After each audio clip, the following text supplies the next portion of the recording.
আসসালামু আলাইকুম everyone, welcome to Rimi cooking 100। এই সৃজনটাতে প্রচুর তাল পাওয়া যায়, আর এই তাল দিয়ে আমরা বিভিন্ন রকমের পিঠা তৈরি করে থাকি। আজকে আপনাদের সঙ্গে তালের পাটিসাপটা পিঠা শেয়ার করছি। এবার পিঠা তৈরির জন্য বেটারটা তৈরি করে নিতে হবে। প্রথমে আমি নিয়েছি 1 কাপ তালের পিউরি, সাথে দিয়ে দিচ্ছি 4 টেবিল চামচ চিনি। আপনারা চাইলে এখানে চিনির পরিমাণটা বাড়িয়ে কমিয়ে নিতে পারেন। এরপর দিয়ে দিচ্ছি টেস্ট অনুযায়ী লবণ, সাথে দিয়ে দিচ্ছি 1 কাপ পরিমাণে লিকুইড মিল্ক। তবে লিকুইড মিল্ক পরিমাণ মতো দিতে হবে। এখানে আমার পিঠার গোলাটা তৈরি করতে যতটা পাতলা করতে হবে ওই পরিমাণে লিকুইড মিল্ক নিতে হবে। এখন দিয়ে দিচ্ছি 1.5 কাপ চালের গুঁড়ো, এর সাথে দিচ্ছি 1/2 কাপ পরিমাণে ময়দা। তবে এখানে লিকুইড মিল্কের পরিবর্তে কেউ চাইলে পানিও অ্যাড করে দিতে পারেন। এখন সবগুলো উপকরণ ভালোভাবে মিশিয়ে একটা স্মুথ বেটার তৈরি করে নেব। এই পিঠাটা আমি শুকনো চালের গুঁড়া দিয়ে করছি, চাইলে আপনারা ভেজা চালের গুঁড়া দিয়েও করতে পারেন।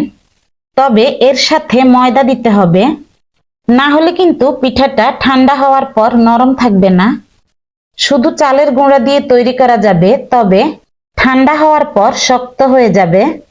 এজন্য সাথে অবশ্যই ময়দাটা দিতে হবে।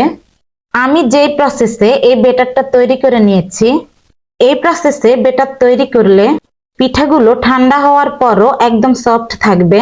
পিঠা তৈরির জন্য বেটারটা আমার তৈরি হয়ে গেছে। এখন অন্যদিকে আমি খিরসাটা তৈরি করে নেব। এজন্য চুলায় একটা প্যান বসিয়ে দিয়ে দিলাম 1.5 কাপ পরিমাণে লিকুইড মিল্ক, সাথে দিয়ে দিচ্ছি 1/2 কাপ পরিমাণে পাউডার মিল্ক, দিয়ে দিচ্ছি 2টো এলাচ। চাইলে এখানে এলাচের গুঁড়ো ব্যবহার করতে পারেন।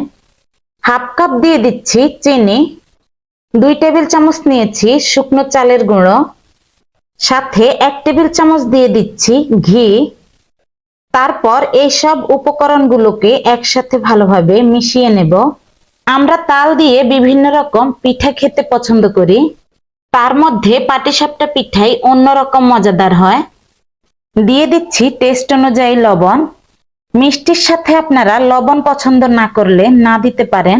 এখন অল্প আঁচে নেড়েচেড়ে খিরসাটাকে তৈরি করে নেওয়ার পালা। আশা করছি রেসিপিটি খুবই ভালো লাগবে। ভালো লাগলে একটা লাইক দিয়ে চ্যানেলটিকে সাবস্ক্রাইব করে নেওয়ার অনুরোধ থাকবে। আর ফ্রেন্ডস এবং ফ্যামিলির সাথে শেয়ার করে নিতে ভুলবেন না। এখন আমি দিয়ে দিচ্ছি 1 কাপ তালের পিউরি। তালের পিউরিটা দিয়ে দেওয়ার পর আবারও ভালোভাবে মিশিয়ে নিতে হবে। আরেকটা কথা, যারা ভিডিওটি ফেসবুক থেকে দেখছেন তারা প্লিজ পেজটি ফলো দিয়ে পাশে থাকবেন। আর যারা ইউটিউব চ্যানেল থেকে ভিডিওটি দেখছেন তারা চ্যানেলটিকে সাবস্ক্রাইব করে চ্যানেলের সাথেই থাকবেন। এরকম নতুন নতুন ভিডিও পেতে বেল বাটনটি প্রেস করে রাখবেন, এতে করে আমি নতুন ভিডিও আপলোড দেওয়ার সাথে সাথে নোটিফিকেশন পেয়ে যাবেন। অল্প আঁচে অনবরত নেড়েচেড়ে খিরসাটাকে তৈরি করে নিতে হবে। অবশ্যই এই পর্যায়ে চুলার আঁচ কমিয়ে নাড়াচাড়া করে নিতে হবে, না হলে প্যানের নিচে লেগে যাওয়ার চান্স থাকবে। এতে করে পিঠার টেস্ট ভালো আসবে না। তো আমার খিরসাটা তৈরি করে নেওয়া হয়ে গেছে। এখন চুলা থেকে নামিয়ে নিচ্ছি। অন্যদিকে চুলায় আমি কিছুটা সাদা তেল ব্রাশ করে নেব। এবার একটা কাপে করে আমি পিঠার গোলাটা দিয়ে দেব। চাইলে আপনারা গোল চামচ দিয়েও এই পিঠার গোলাটা দিয়ে দিতে পারেন। এবার হাতলটা ধরে এভাবে করে একটু নাড়িয়ে চাড়িয়ে ঢাকনাটা দিয়ে দিচ্ছি 1 থেকে 1.5 মিনিটের জন্য। এ সময় চুলার আঁচ কমিয়ে রাখতে হবে, আর অল্প আঁচে পিঠাগুলো তৈরি করে নিতে হবে। তারপর উপরে লম্বা করে খিরসা দিয়ে পাটিসাপটার ভাঁজ দিয়ে দিতে হবে। এভাবে করে সবগুলো পিঠা তৈরি করে নেব। আপনারা অবশ্যই এই রেসিপি ফলো করে বাসায় ট্রাই করে দেখবেন। এভাবে করে তৈরি করলে আপনার খিরসা ভরা তালের পাটিসাপটাও এরকম নরম তুলতুলে খেতে মজাদার হবে। আর বেটারটা দেওয়ার আগে অবশ্যই তেল ব্রাশ করে নিতে হবে। আর বেটারটাকে অবশ্যই গোল কাপ অথবা চামচের সাহায্যে দিতে হবে, এতে করে সবগুলো পিঠা পরিমাণে একই রকম হবে। আর অবশ্যই মনে রাখতে হবে অল্প আঁচে পিঠাগুলো তৈরি করে নিতে হবে।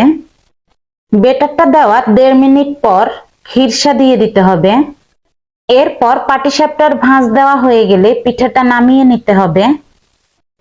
তো আপনারা দেখেই বুঝতে পারছেন সবগুলো পিঠা আমি কিভাবে তৈরি করে নিলাম। আশা করছি ভিডিও ফলো করে বাসায় ট্রাই করে দেখবেন আর কমেন্টসের মাধ্যমে লিখে জানাবেন কেমন হয়েছে। তো তৈরি হয়ে গেল আমার পারফেক্ট ভাবে খিরসা ভরা তালের পাটিসাপটা পিঠা। আপনারা দেখেই হয়তো বুঝতে পারছেন এই পিঠাটি খেতে কতটা সফট আর মজার হতে পারে। তো আজ এ পর্যন্তই। আল্লাহ হাফেজ।